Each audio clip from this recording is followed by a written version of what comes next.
Okay, guys, welcome back to another episode of Trading Indicators Explained, where we go through all of the new indicators we're adding to trade ideas. There's a whole bunch here now, and there's a whole bunch on the way, and just look at kind of how you can use them, what's the math or the logic behind it, and hopefully a way that you can add these to your trading arsenal. So this looks very complicated, but it's not.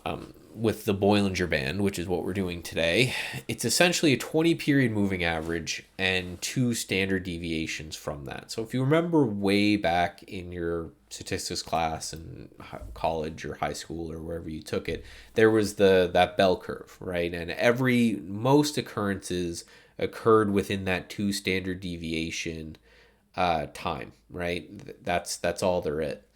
And then anything outside of that was considered dramatic. But what it's doing is it's saying, okay, the stock normally moves this amount. And that's just the measure of standard deviation is the measure of which the stock normally moves.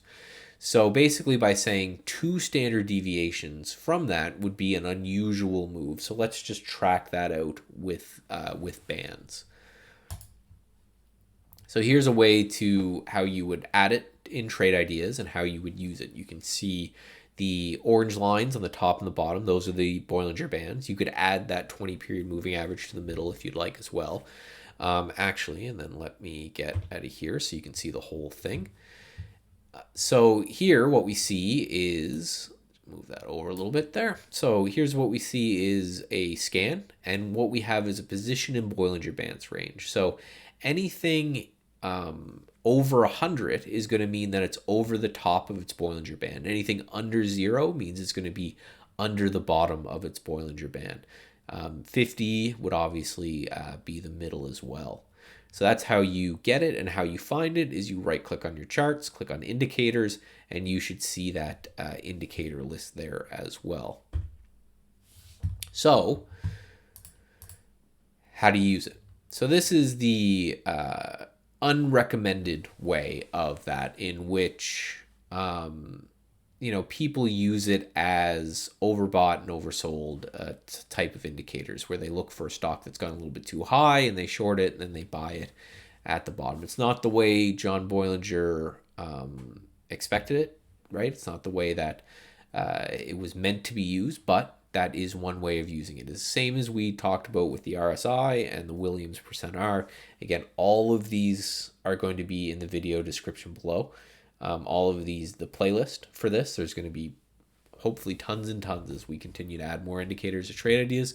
But again, you can see that the basic theory would be if it gets above the Bollinger Band in a range-bound market, I'll short, and in a range-bound market, if it gets to the low of the Bollinger Band, I will buy.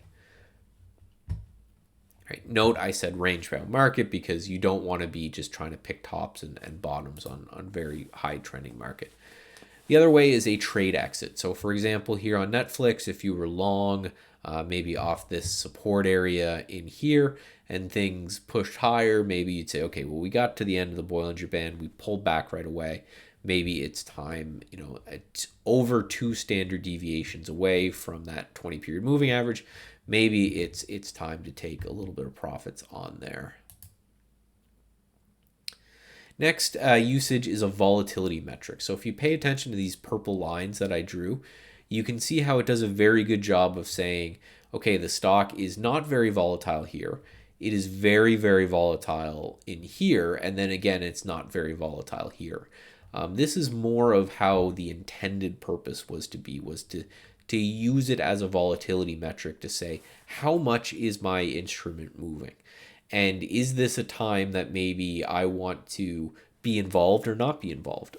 For example, if the Bollinger Band gets very, very tight, it may be a good idea to stay out of the security until it breaks, showing that there may be an increase in volatility coming. Because we know volatility can be this mean reverting instrument where things go from very, very volatile to very, very quiet, back to very volatile, back to very quiet. So here's a sample trading plan. I'm going to do two. I'm going to do one on this and one on the live charts above there. And this is NEO. And we all kind of heard about NEO. And you can see back here in NEO where actually the price kind of pushes up and you can see the the bands expand quite wide, but as the bands start to tighten, you can see so does price. Price gets really tight in through here.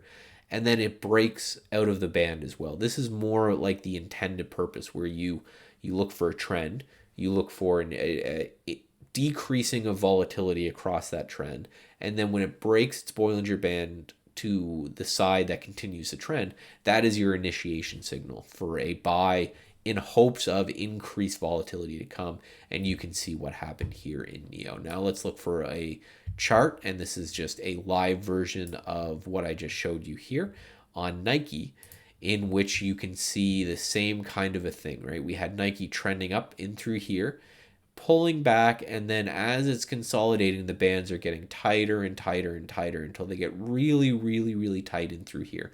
So assuming that volatility is reverting to a mean, that may be too tight of volatility in order for in order for Nike to sustain.